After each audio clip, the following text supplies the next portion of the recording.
Signal.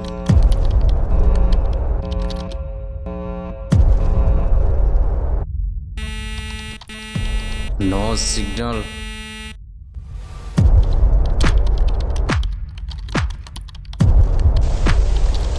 Vivek, ఏంటి Vivek, system error వస్తుంది? Bro, ఇక్కడ సిగ్నల్ సరిగ్గా లేదు. మనం ఇదంతా బయట అరేంజ్ చేసుకుంటే బెటర్.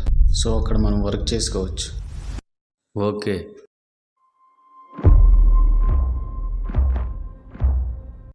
అసలు నువ్వేం చేస్తున్నావో నీకేమైనా అర్థమవుతుందా? ముందు ఒక చిన్న పాప, ఇప్పుడు ఒక అమ్మాయి. ఇలా ఎంతవరకు వెళ్తావు? మనం చేస్తున్నది ఇల్లీగల్ అయితే నువ్వు డైరెక్ట్ పబ్లిక్లోకి వచ్చి చేస్తున్నావు. ఎవరైనా చూస్తే ఏమవుతుంది? ఇవన్నీ ఇప్పుడే ఆపే, లేదంటే ముందు ముందు చిక్కులో పడతావు. ఆయన ఇదంతా ఎవరి కోసం చేస్తున్నావు? నేను ఎంతలా మాట్లాడుతుంటే నువ్వు ఒక ముక్క కూడా మాట్లాడు. అసలు నీ ఉద్దేశం ఏంట్రా? డోంట్ వరీ, నువ్వేం భయపడకు. ఎవరు మనల్ని ఏం చేయలేరు. సరే, నీ చావు నువ్వే చావు. వస్తా.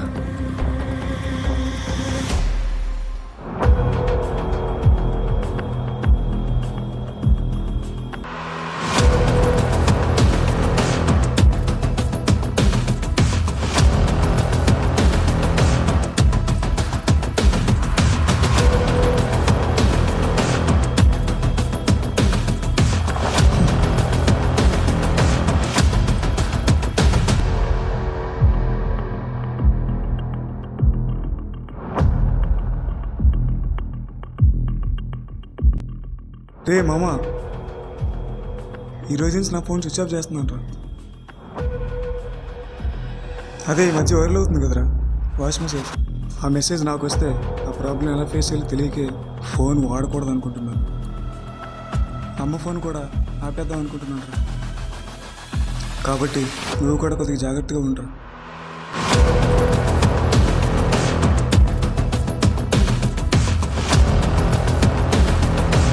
ఏంటి బాస్, ఏదో ప్రాబ్లం ఉన్నట్టున్నావు? కూర్చో బాస్.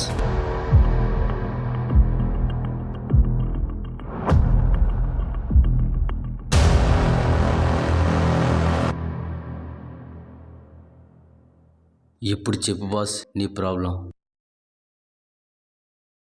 అదే బాస్, ఈ మధ్య వింటున్నాం కదా వాయిస్ మెసేజ్. రేపొద్దు నాకు వస్తే ఏమవుతుందని ఆలోచిస్తేనే భయం వస్తుంది. నువ్వు భయపడినా భయపడకపోయినా వాడి టార్గెట్ నువ్వు అయినప్పుడు నిన్ను ఎలా అయినా చంపుతాడు. అంతెందుకు, వాడు మనలో మనిషే కదా, మన చుట్టూ మనతోనే ఉంటాడు. వాడి నుండి తప్పించుకోవడం అంత ఈజీ కాదు. అంతెందుకు, ఆ చంపునుడు నీ ముందే ఉండొచ్చు.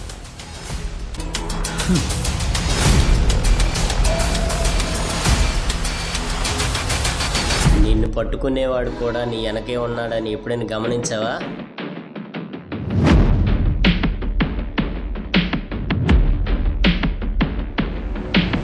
ఏం చేద్దాం విజయ్?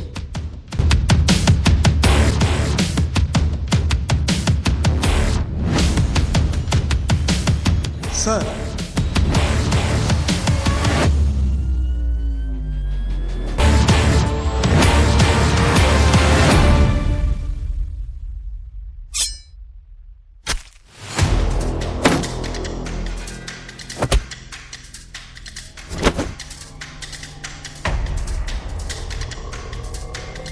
ఏ రాజేష్, నువ్వు సార్ని హాస్పిటల్కి తీసుకెళ్ళి.